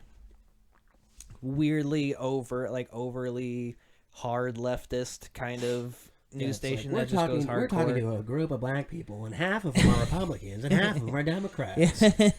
See what kind of drama ensues here. Tune in next. Pretty much. Yeah. It's like people vote for different things, man. Like, who gives a shit? Yeah, exactly. Like, you guys have really lowered the bar. Yeah. It's like they ran out of ideas, or like the reporters were like, I can't do that kind of shit. Like they got too scared to go out into the kind of places that they were going originally or some shit. It was really good shit that they that's crazy, put out. man. And then now it's all the stupid Facebook articles that you see. Like I had to stop following them. I don't blame you. I followed them because like when I was growing up, I'm like, oh, Vice, this is right. This is some cool stuff. You get that image of what they were in your head, and now suddenly things start to look a little fishy later in life. It's one of those things. So you do. Yeah. There's always news sources for everything. So it's one of those things. Oh, I guess we kind of trailed off a little bit, but going back to the parents permission required too, like things that I've gotten compliments from other people that host open mics or doing like I don't know if Teehees is gonna do it because I talked to AJ about it, but just like what I think it was Dan. I was talking about. But anyway, there's just things that like certain open mics do, or actually, I guess in this case, don't do. Right. We decided to do. And a big one that we did was take pictures of the performers and put them up online. Yeah, that was no other cool open mic thing. does that. No. And I think that gives, and we do the picture at the end. That was Yeah. a new thing that we started. Because usually we just did that for, what's the word I'm looking for? Like showcases that we did. We just had me, Right. Matt, and then whoever was performing, get up on stage, do like a quick picture and everything like that. Like, hey, thanks for coming out, kind of deal. But what we decided to do, or at least what I wanted to do, was I guess another big person that helped out a lot was Dan Upton. He was like a really big inspiration for me starting off in the Des Moines comedy scene, and then asking him like, how do you run an open mic, man? Like, what do you do? And he told me, the first thing he told me was, don't quit. It's gonna suck, and we're saying that at timeout right now because it's new again. It's really new. Yep, big time. And he goes, don't quit. It's going to suck. Quit once you've been, like, he's like 5 years in and you still have like 3 people show up. Maybe then that's a sign you should quit. Right. But don't give up. You know, keep doing it. It will grow by itself. You'll see what you need to do in order to make it better. Mm-hmm. Like any business that you run, or you're like raising a kid. Like it's the same thing. Like, you know what you need to do in order to better the situation, or to help your kid grow, or help your business grow, stuff like that. Probably shouldn't have said the kid example. That was stupid. It's all good. We get the point. No, you're good. And then the second thing he told me was, greet every performer no matter how bad or how good they are. Right. Don't be afraid to just give them that, like, hey, good job. Even if they know, like, the typical comedian, like, hey, nice job up there. Like, I didn't see your fucking set. Like, that is like, hands down, like, the number one thing, like, comedians do. And I've been, I've done it myself and everything like that. But it's like, and then I try to, but I made the effort after we did the first open mic. I went up to everybody. And I remember when you performed, I came up to him like, hey, good, like, nice job. I want to see you back in 2 weeks. Like that. Yep. It's like the same thing with like owning a restaurant and everything like that. Hey, did you like the meal? Hey, I want to see you back here in this restaurant and everything like that. I want you to be a repeat customer. And then, look at us now. And exactly. Like that, just hanging out. Yeah. But at the moment, you don't see that. You just see another comic, trying to break out of their shell and everything like that. But it was more of like, he just told me, he's like, go say nice job no matter what the circumstance was, and say, hey, nice job, I want to see you back. Because not only did you make their day by the host coming up to that person who's trying to be like, I think I can do stand-up comedy. I think I can do it. And the nerve-wracking of like the first time of you're just bombing like I did when I first did it, and walking off that stage, or being like, man, I fucking crushed it up there. Right. Regardless of the fact, make that effort, and they're going to come back.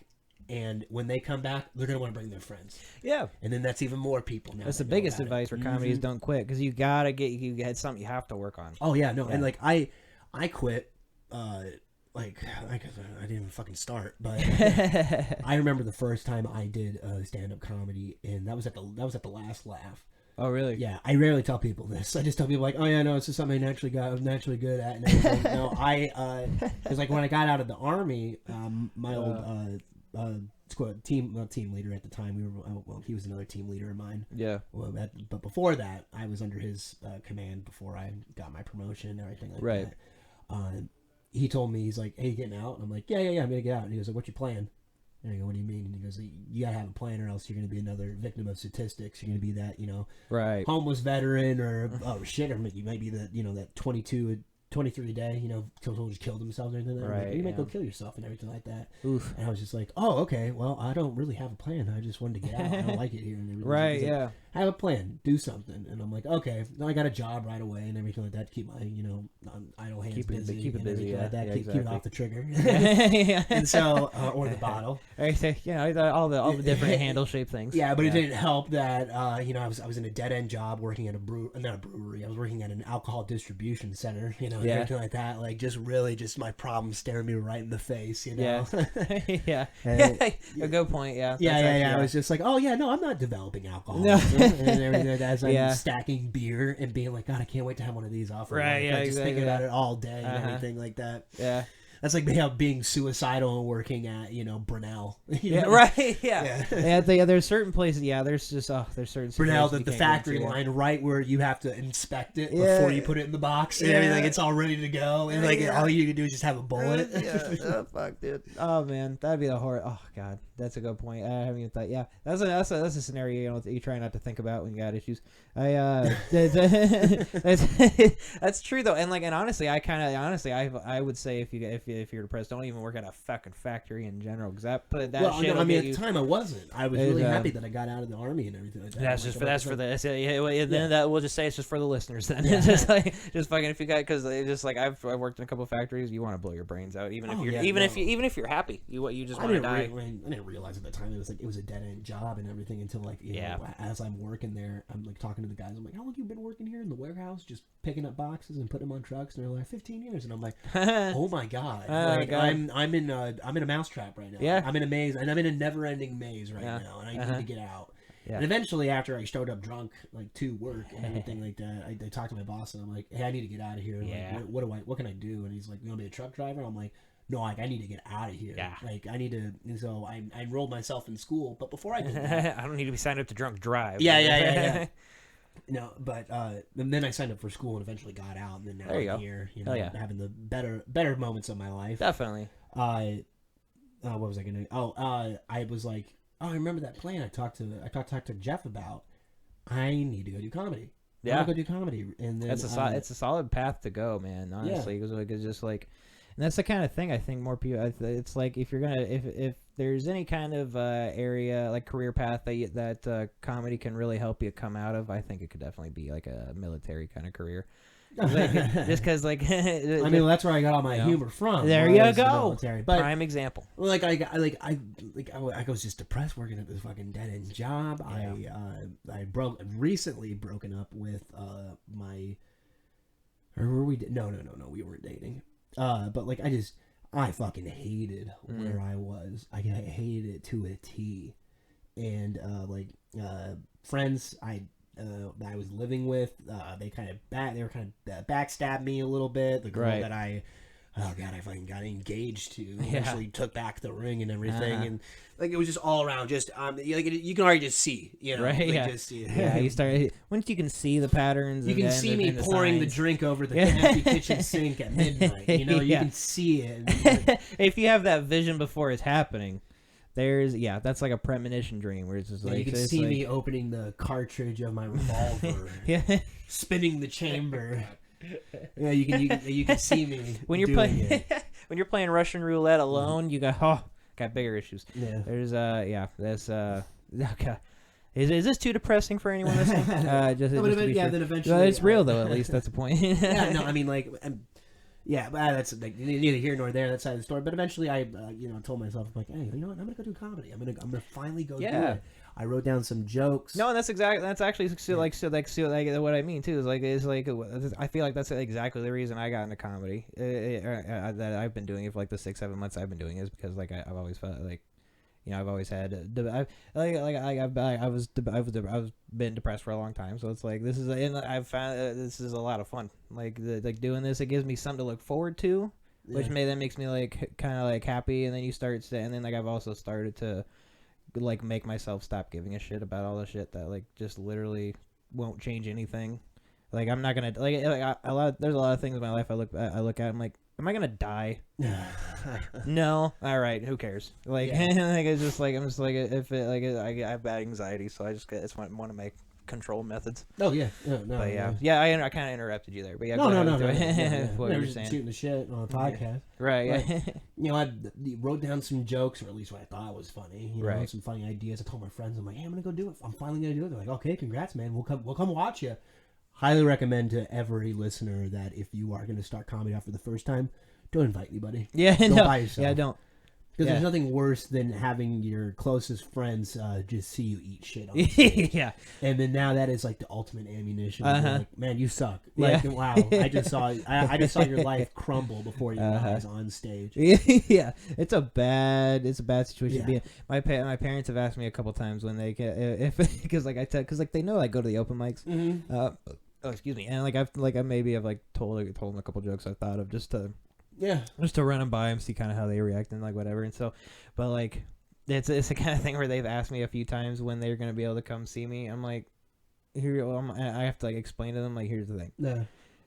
It's you mostly in Des Moines, and even when it's here, you have to wait for me to go up, and I might go up last. Yeah, and it's for 5 minutes, and I might do badly, and so it's like, and so so I could be asking. It's pretty random how we do the setups. It's just basically we just dump them on the table, start flipping names. Yeah, and like all right, they're going. We just pick them at random. But honestly, though, that's the way to do it because if it's like when it's a lottery system, then you can just do it, and then no one starts getting any kind of ideas in their head about like who they are as a performer based on the order of the open mic. It's just like if everyone goes up randomly, then you get to follow all kinds of people. Yep. And you can go following all kinds of vendors. So that's the best way to do it, honestly. So that's that's it. But exactly, it's just it's the kind of thing you can't invite your parents to. Yeah. You know, if I was like, now my parents have come to my shows. Oh really? Like oh hell yeah. Yeah. Wait. Just wait as long as you can. Wait. Yeah, exactly. Yeah, like if I was on like a show and I knew I had like a solid like 10, 15 worked out or something, I'd be like, okay, definitely. Yeah. But like when I'm like, but yeah. When that's what I was inviting my parents to. Oh right. Open mics, like fuck no. Yeah. I'm here to work on stuff, not impress you. Like you know exactly. It's the whole thing. It's one of those things, and because most of them are in Des Moines, like I haven't done the Java Joes. Like I didn't do Groucho's, but I don't know that's been down for a while. I never did Groucho's. I heard that's still down. Yeah, and everything. Yeah, I haven't done Java Joe's or Tihi's either. But like I think what I was thinking is I'm probably gonna do like I'll probably this week try to do at least Java Joe's and Tihi's open mics for the first time and do this 5 minutes that I have, and then get on that stage to do that, and then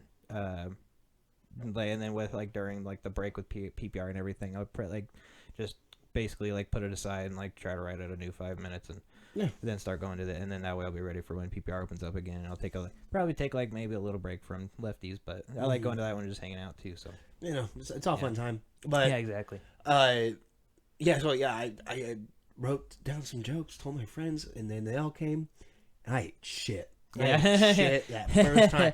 First time on stage, I'm thinking to myself, I'm like, man, what if someone's in the audience and everything like that? What if Comedy Central's in the audience? You know, here in Iowa? They could be here, man. Yeah, I'm like, I talked up man. such a fucking game to myself. Where I'm like, dude, like this is my big break. This is it. This is when they make the movie about me. This is the moment that they start the movie. Yeah, you know. And I ate shit. I didn't even get 30 seconds in before. Oh, maybe a minute. I got a minute. Benefit of the doubt myself. I got a minute in, and then I said, yeah, fuck this. And then I just walked off stage. I verbally said, yeah, fuck this. And then walked off stage. And then at the time, fuck you, Comedy Central. Yeah, well, at the time, Dante Powell was there. Oh, nice. Josh Novi. Like, he's like other, like, big time comics. At the time, just starting off and everything like that. Well, I mean, Dante might have been starting a little bit earlier. Right. Like Josh Novi. This is definitely when he was starting off and everything like that. And little did I know that the comedians that were there that night like eventually become a lot bigger and everything, and then that was just years ago. When I rarely tell people like this is how like I started. I just tell people I'm like, oh yeah, I started off at lefties, worked my way, had a couple bad I don't leave the part out where I had a couple bad open mics. I do not leave that part out. No, you can't. Yeah, I just don't tell people that like, I started off like, cause like usually now I tell people I'm like, oh yeah, I've only been doing comedy for like 2 years and everything like that. Right. Yeah. And because like literally that's how I feel. Like I started off like 2 years ago. Not that I started 5 years ago. Yeah. At the last laugh. And exactly. Bombed and then didn't go back into comedy until like. Yeah, like I want to say like 3 years later. I did not want to touch an open mic. I didn't do anything and everything like that. I was like, you know what, maybe I'm not as funny as I thought I was. And everything like that. But then eventually I met a girl. If Aaron Graff ever listens to this, that was a funny thing. So Aaron Graff got a Tinder date with this girl named Ellie Schwetz. I think that's what her name was. Ellie Sweaty Balls. Yeah, Sweaty Balls. Yeah, her name was her name was, I can't, I think that's what her name was, last name was? Aaron would fucking know, because he fucking reminds me every goddamn time. It's a funny last name. I'll tell you that. Yeah. No, but I was talking to this girl, and she goes, like, oh, something interesting about you. And I was on a date, and I'm like, I tried stand-up comedy once, and she's like, oh, really? And she's like, yeah. And I'm like, oh, I just happened to have dated, or like, I went on a couple dates with this comedian that's at Lefty's. No idea she was talking about Aaron and everything like that. Dude. And I've told Aaron this like story now that they've become better friends and everything like that. But when I was dating her for the short amount of time that was, I was just like, you know, I'm gonna go try stand-up comedy one more time and everything like that. I'm gonna give it a shot. Like, you've definitely helped give me some good material and everything like that. Oh yeah. Like, yeah, I've just been in a relationship. Like, kind of gives me so much material that I can work with and everything. Yeah, big time. And I'm like, you know, you actually give me a couple ideas that I think will kill tonight and everything like that. There you go. And oddly enough, after not doing comedy for like or not doing open mics for like 3 years, Ellie comes with me to like my comeback show and everything like that. She makes me come back to, like, you know, comeback open mic. And I invited a couple of other friends, you know, not learning from my first mistake. Right. But it was this more time will like, be different, man. Yeah. I was like, this time's gonna be different. I've got a girl I'm trying to impress. I just have to try now. As if I wasn't. If I bring my before. friends, it seems like it's more nonchalant. Yeah. No wait, actually, no wait. Oh fuck, no. That was I had gone back to the last lap before it closed down. Like, this is like one of the I had gone back and I was talking to this one girl. I told my orgy story.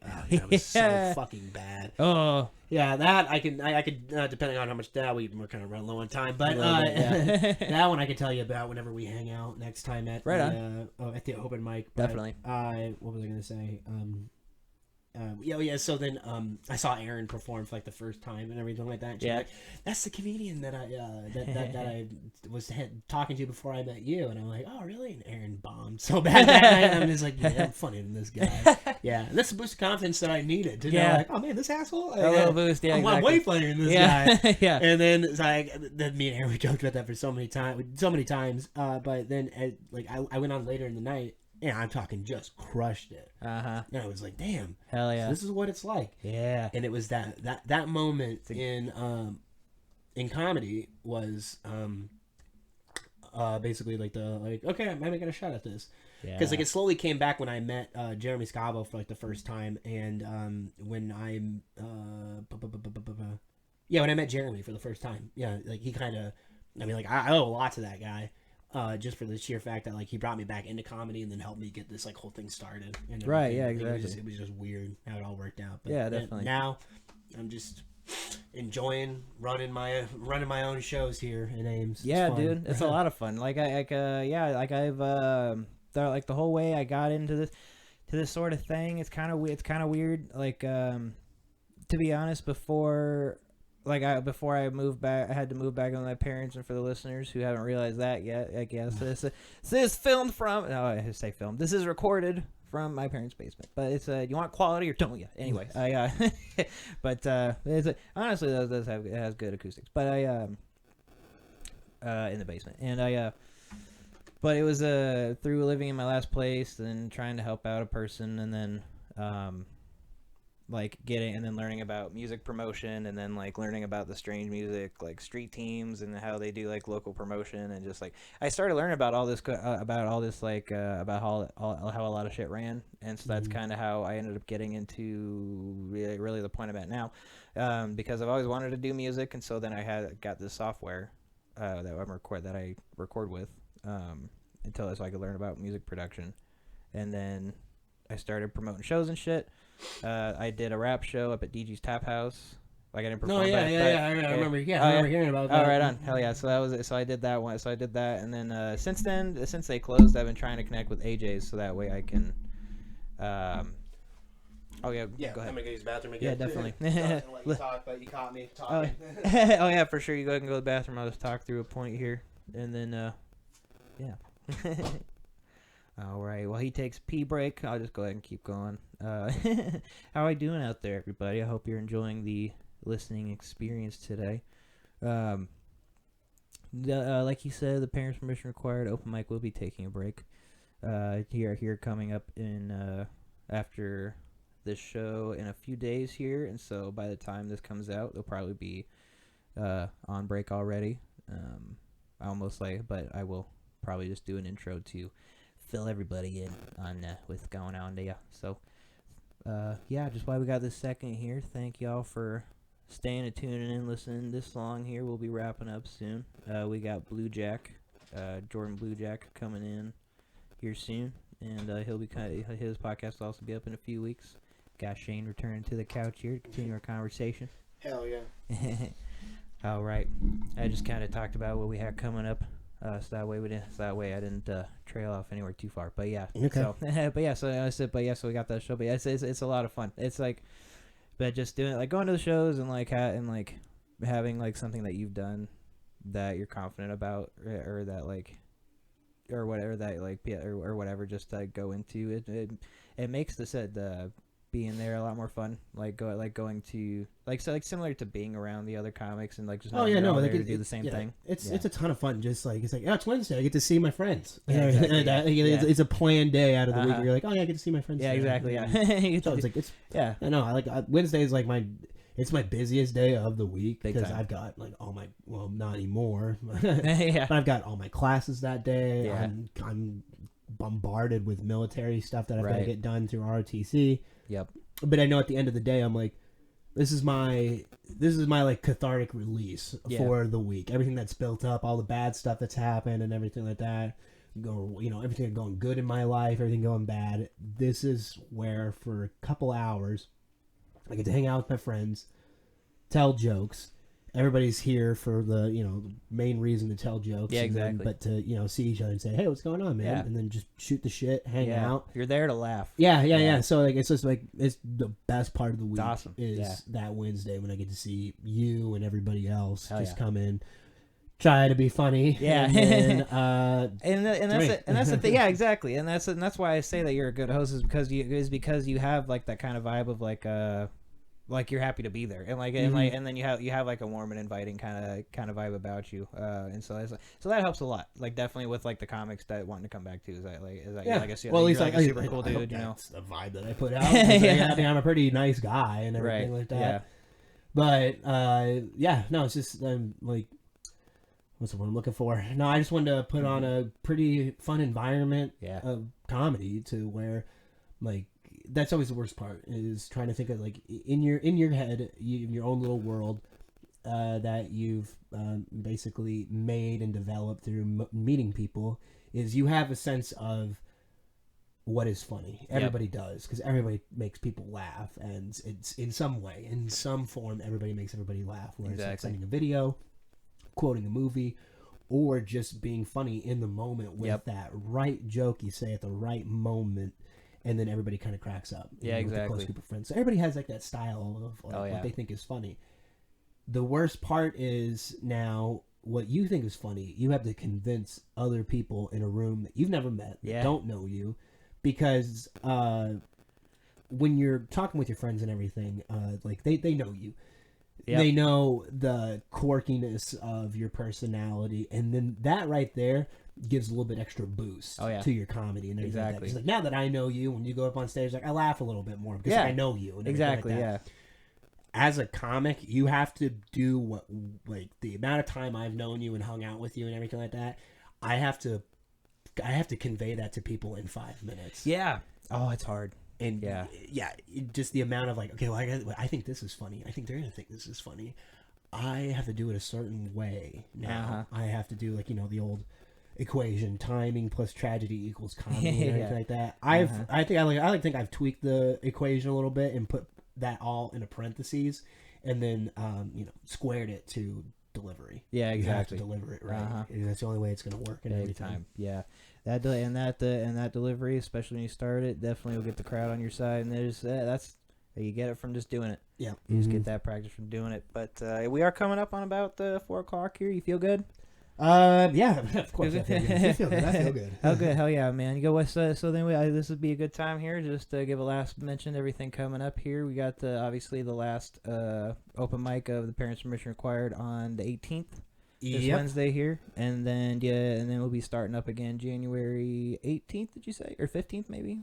Yep, January 15th is when we will be starting it back up for the next school year and everything. Hell yeah. So, and then that'll start off at Mother's Pub, and then every other week it'll be at Mother's Pub. But if you want to check it out on Time Out, you're more than welcome to do that as well. And then that'll be the following week that basically it's every Wednesday that we have it going on. It's just the location changes every week. Yep. That's it. Yep. This alternates back and forth. So yeah, if you want to check us out on Facebook, it's Parents Permission Required Open Mic Comedy. If you want to check us out on Instagram, it is PPR Comedy. And definitely check out Mother's Pub on Facebook and Instagram. And then definitely check out Time Out on Facebook and Instagram for all their awesome venues and trivia nights, karaoke, all that stuff that each one of those bars offers. Big time. Yep, Time Out's one of those barcades, so if you don't like the comics, you can play pinball. Yep. So it looks like we're all covered. We're all covered there. Just go ahead and give the They Came From the Underground pages a follow. Follow us on SoundCloud. That's where we're currently uploading. We are currently working on getting uploaded to Spotify and the other major streaming platforms. But for now, just give us a like, give us a follow, keep track of everything, keep track of what we got going on. We got special guests coming up here, so stay tuned. But again, thank you all for tuning in today, or listening, whatever. I don't think tuning in qualifies, but Shane, thank you so much for being here and coming back to do this again, man. Yeah, no, dude, I had a lot of fun. Yeah, anytime you want me back, I'm down. I am down. Hell yeah, man. Hey, we'll go. Maybe we'll have you back once the open mic starts up again. We'll get that promotion for that going. So, all right, all right. Thank you again, everybody. We hope you have a good rest of whatever time you got left in your day, and we'll see you next time. Thunder, bitch, that was me speaking. It's safe to say I found my place, and nowadays my life is great. Sub the love out for the hate. I'm booked to shows in different states. One thing I don't test is fake, cause that's some shit you can't escape. Got a lot up on my plate and learned that most these streets are fake. Now I'ma go get it. I'm vivid and intricate, killing shit, feeling this militant. Know that they feeling it. Been on my krill and shit. I'm just too diligent. I'ma go in again. Don't fuck with a nuisance. I'm stupid. Nah, please don't do it. I'm sipping on this fluid. It's vodka, hen, and some sewage. I'm brutal. I cause contusions. I'm doomed and my dreams are lucid. Consumed by the fear of losing. My moons are just illusions. Let's go. I dabble in the dark, just don't want me to spark it. Magician needs assistance to witness to all this carnage. Bar after bar, I'm by far the hardest. Scar, son of Mars, the god of words, a tyrant. Yeah, bitch.